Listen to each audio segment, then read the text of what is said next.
G'day everyone, welcome back to another episode of Passing the Peace Pipe. As always, your residential shaman, the Packer here, and joining me is... Chief Blitzfreak. Whoop! Pleasure to be with you. Oh, thank you, my good man. Joining me around the Peace Pipe, and we're trucking crazy stories just about crazy people in the bowl this week. So we're just gonna go from all our experiences for life, because you live long enough and you meet quite a couple of crazy people. It also helps to work in retail and pass the peace pipe. Yes, both those things do add to the amount of craziness you will incur in your life. Like, one time when I was working back in the old retail, back in the Diz, we had quite a couple of local crackheads come through.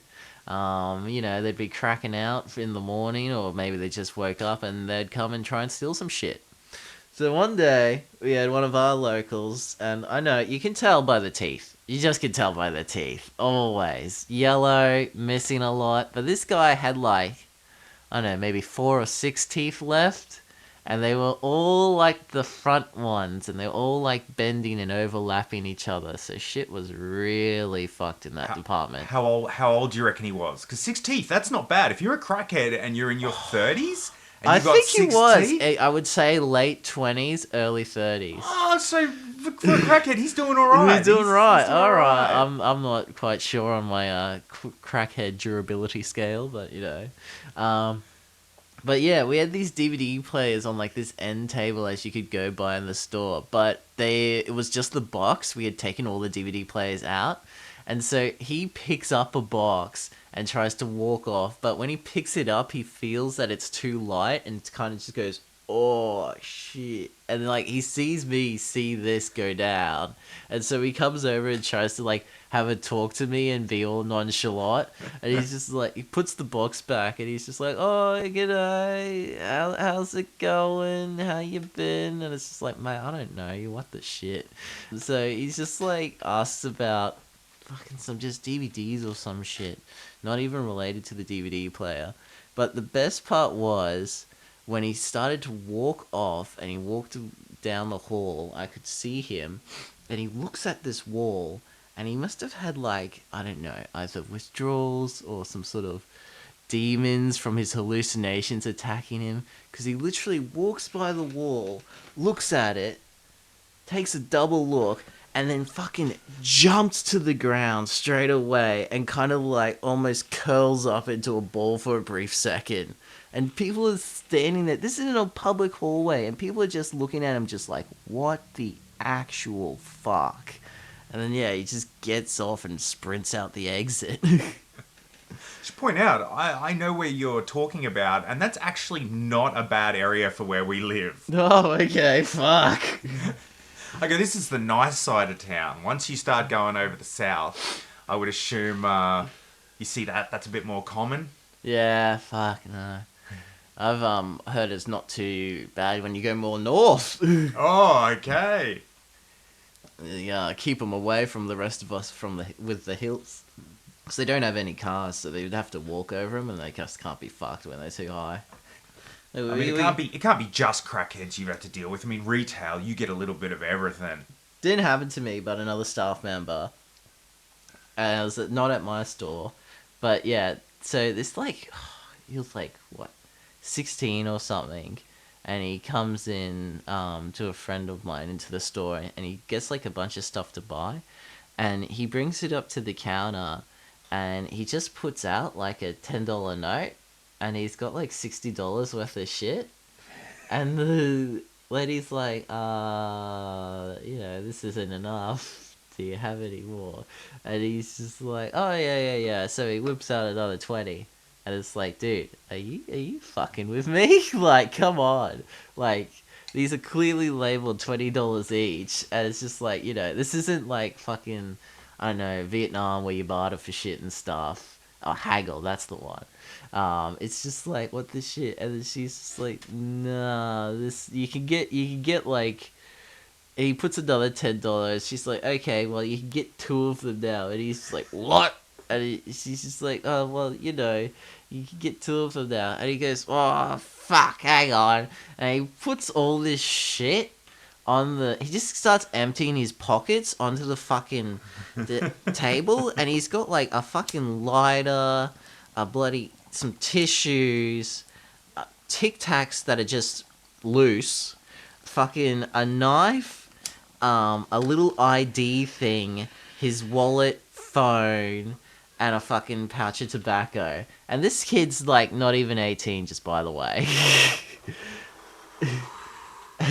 And so she's just like, whoa, like, is this the threat, or is he actually like trying to? Because he's chucked up like a fucking knife, like pocket knife sort of thing now. Ooh, But you can't take that out of the bag. That looks like a clear threat. But no, he actually like just opens his wallet, looks at it, doesn't have enough money, and then so he's just like, oh, fuck you! What the fuck is this place? Then I can't fucking buy anything here. And she's like, no, you could still get two of them. He's like, no, fuck off and your fucking shit. I don't fucking want it anymore. And then he walks like halfway down the store. He's like, I don't fucking want it. Stop fucking talking to me.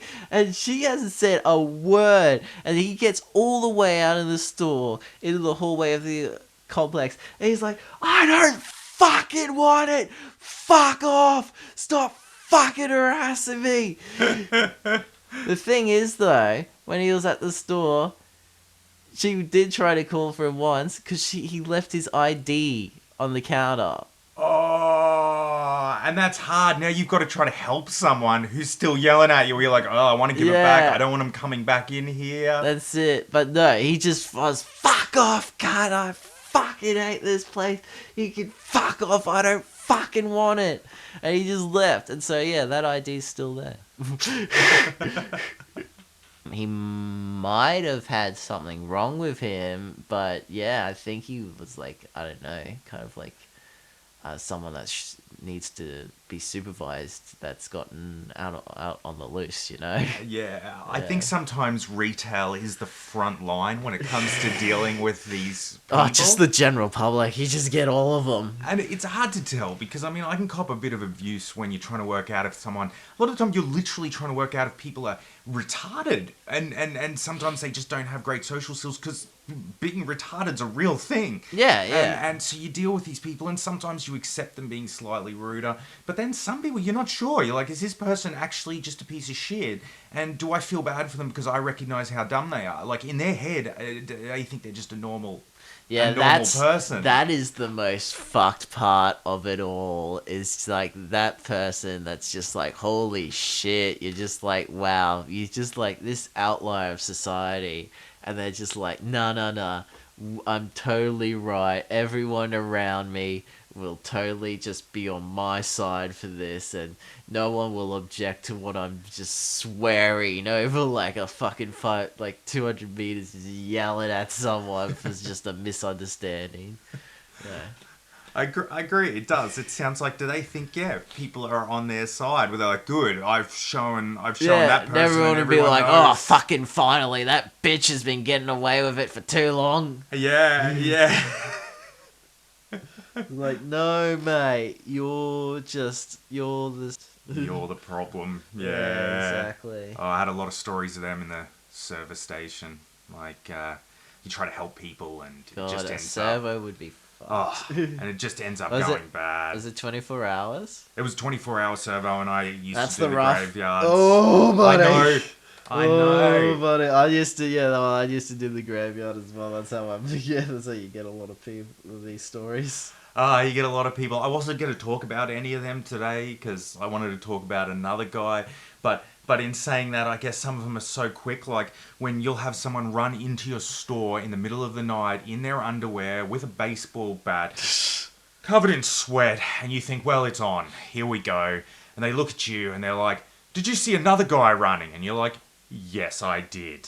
And then you just have to point where the other guy ran and they left. Like on this occasion, it turned out that the guy was just a local who was sitting there in his underwear watching TV, and another guy came running through his house. Didn't steal anything as far as he knew at that point, just went running through. But I love the fact he runs into the service station and instead of actually letting us know what's happening, he's just like, you see someone else running. Oh, the people are great. You gotta love dealing with customers. Okay, my person for the day is Crazy Craig. This guy is an absolute champion. The first time I met him, it was brief. It was in a bar in the city. There was a lot of people there. This was only the afternoon, so we were all day drinkers, but the bar's full. I've gone up to the bar. I've already had many beers at this point, and I was going to buy a jug for my friends before I left. I'd finished drinking, but I thought, okay, I'll go up to the bar. I'd been putting it off because when I got to the bartender says to me, I'm only going to serve you if you don't fight anyone. Now, last time I was removed by the police a couple of weeks earlier, so I understand why he said it, but he should also understand that I can be a jerk and that I've been drinking. And I said, yeah, I hear what you're saying. Well, if you don't pour me my drink, I'm going to beat the shit out of every person in this bar moving in this direction. And I looked to my side and I pointed Crazy Craig. Didn't know him at this point. And it's this guy with long hair who has shaved the top of his head. He is wearing a business suit and he's got his elbow on the table, waving at me with just his fingers from a couple of feet away, smiling. I immediately knew I didn't want to fight this guy. Sounds like he wanted to do more than fight you, mate. Yeah, there was gonna be trouble. Now, he was prepping those fingers. I ended up getting my beer, and it was all fine. And I mean, it was one of those things where I'm not bluffing, but I assume that the bartender's smart enough to give me the beer rather than allowing the establishment to break down into a shit fight. So I got the beer, I returned it, night was all good. Now, Crazy Craig, he obviously asked around about who that fucking jerk is at the bar who thinks he can just be pointing at people and saying shit. Someone proceeded to tell him that they explained who I was and said, he accepts all fight challenges. He will accept any challenge. You just don't need to be a jerk about it. You don't need to show up fucking yelling. Just accept it. And this was when I was younger. I accepted all challenges.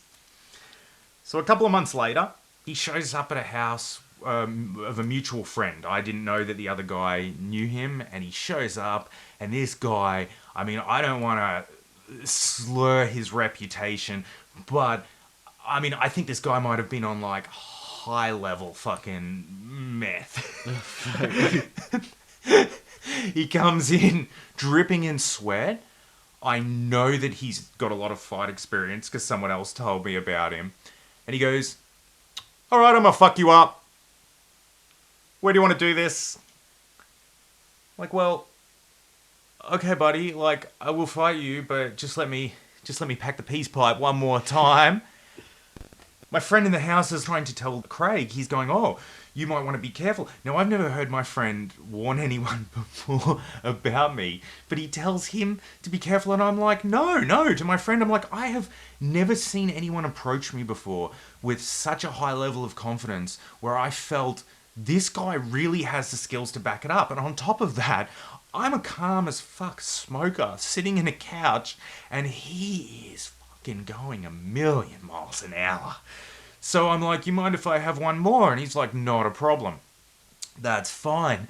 Now, we live in the city. There's not much grass around us. So we go, where do you want to fight? And we're like, let's fight outside in the tiny little grassy area. We don't want to kill each other. Now, he has years of jiu-jitsu experience and goes, all right, let's just, you want to just fight on the ground. Now, I definitely wanted to fight on the ground because there is one thing about knocking another guy out. You knock another guy out and that guy can always say, well, and they'll honestly believe it, going, it could have gone either way. I just made a slight mistake. It could have gone that.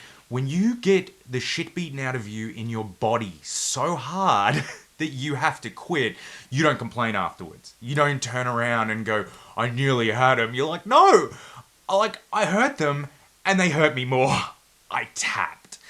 So it was absolutely brilliant. We discussed the few rules that we were going to have, which was very minor. So we're on the ground, I'm in a lot of pain, he is beating me around the place, I get a submission on his big toe. He doesn't stop. Snap his big toe. It's pretty horrific. He immediately stops, he's screaming, and he's like, "What the fuck did you just do?" I'm like, "Well, there wasn't a rule against it, and I gave you a chance to stop." And he just didn't stop. So, broke his toe. He accepted what I said because he was like, "Yeah, we didn't actually discuss a rule." He's like, "Well, what would you have done?" And I'm like, "I would have tapped. I would have tapped." In that moment where I put it on and was like, I would have tapped. And he went, "Oh, yeah? Okay, let's go again." So we went again and once again. Wait, straight after? So straight after. While he has the toe broken. Yes, but he was correct because I looked like a young guy who was about to have a heart attack, and he looked like a dude who, I mean, he showed up looking like he was going to have a heart attack on meth. So I reckon he was completely under control, and he was right. If he'd have just kept going, eventually he was going to win. And I mean, in fairness, he won because I snapped his toe. It was harsh, and I guess he wasn't ready for it. So we went again, and it was very close, and I slightly got the win. It was so insanely close. And he immediately wanted to go one more time. Jesus. I said yes. I was like, one more. Now, what I never told him about this day is on the third time, I'm not sure, but I think he choked me unconscious from beneath me. I was on top of him, and he proceeded to choke me in a way that I'm pretty sure I passed out, but it was only for maybe a second or two. As he was knocking me out, I recall knowing that I had no defense against it, and I lifted both my arms up, closed my eyes, and I envisioned a hawk.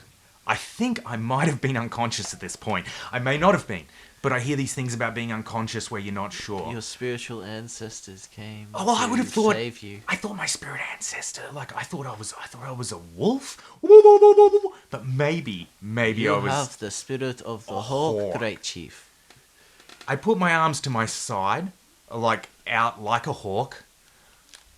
I then proceeded to ram both my thumbs under his rib cage. I'm pretty sure I was unconscious. But when he had to breathe in, he started tapping. I think he woke me up by tapping my back, and I think he won the third round. But either way, he, yes, brought forth the spirit animal and a new maneuver Nice. in me. And this man was completely crazy. Went on to do heaps of other insane things. And possibly more meth. One guy said something to him once, and he was trying to shit stir him. So Craig judged how heavy the guy was, being a lot heavier than him. Craig grabbed the guy by the arm. Then Craig himself jumped over a 3-story balcony. Yeah. What? He jumped over a 3-story balcony holding the guy's arm, and he just was laughing. Because now he's either going to pull the other guy over the edge, or the other guy has to save him, because Crazy Craig has got goddamn good grip. Jesus. And it was hilarious. And the shit-stirring motherfucker who said stuff to him, he didn't look like he was having such a good time at that point. And he, fuck. yeah, and he had to pull him all the way up. Did it dislocate his arm? No, and Crazy Craig was like trying to pull him over at one point, laughing. It was hilarious. Jesus Christ. This guy's awesome, and I should also say, Crazy Craig. other than that time I dealt with him, I'd only ever heard stories about him just beating the shit out of people. I mean, like, we used to all fight people, but no one was ever like, we weren't attacking people who didn't want it. We all want it. yeah. No, this was like people challenge. You had a set time and place. Yeah. You know, Used to make good friends, like friends for life. loads. And I know we're going to have to get going soon for the day, but got a real quick one about a man who looked like a wizard who came into my servo. It was nice looking guy. Are we talking Gandalf looking Dumbledore? Like a Gandalf, but Like a young. Gandalf. But looked like Gandalf him. the Grey or Gandalf the White? Like straight white hair or grey curly? It was curly. Curly, so It was we're curly. going with more of a Gandalf the Grey. Yeah. Yeah, So okay. he comes in and he's got his bathrobe on. Nice, and nice. On top of, What colour's the robe? I don't remember the colour of the robe, but It's probably grey. I do remember the colour of the wizard hat he was wearing.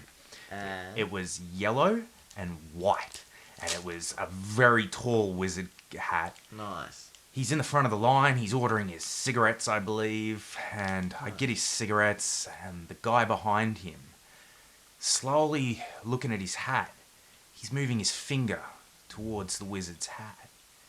And the wizard's looking me in the eyes like, what you looking at? And I'm looking at the guy behind him. And that's when he realizes. And then I realize, that's not a hat. That's a snake. What? He's wrapped a snake on his head to look like a wizard hat. So there's more of a Jafar sort of magician going down. I didn't want to ruin it at the start. I didn't want to ruin the story at the start, but it is. It is. That's correct. You're correct. Like, surprise ending, it was a snake. And the other guy moved his hand away very quick, and apparently that's just how the snake likes to go for walks. But I worked there for like 10 years, and that's the only time I ever saw the snake guy. And we saw a lot of weird people. That's impressive, though, that he can balance it and just have it sit there. Yeah. So, I think that's about us for the day, because I want to go get dumplings. Okay, and we're out for getting Packer some Shaman dumplings. probably wants to go replenish the peace pipe bowl. Yeah. We're running a bit dry here, so we're gonna head out. Peace. Chief Blitzfreak out.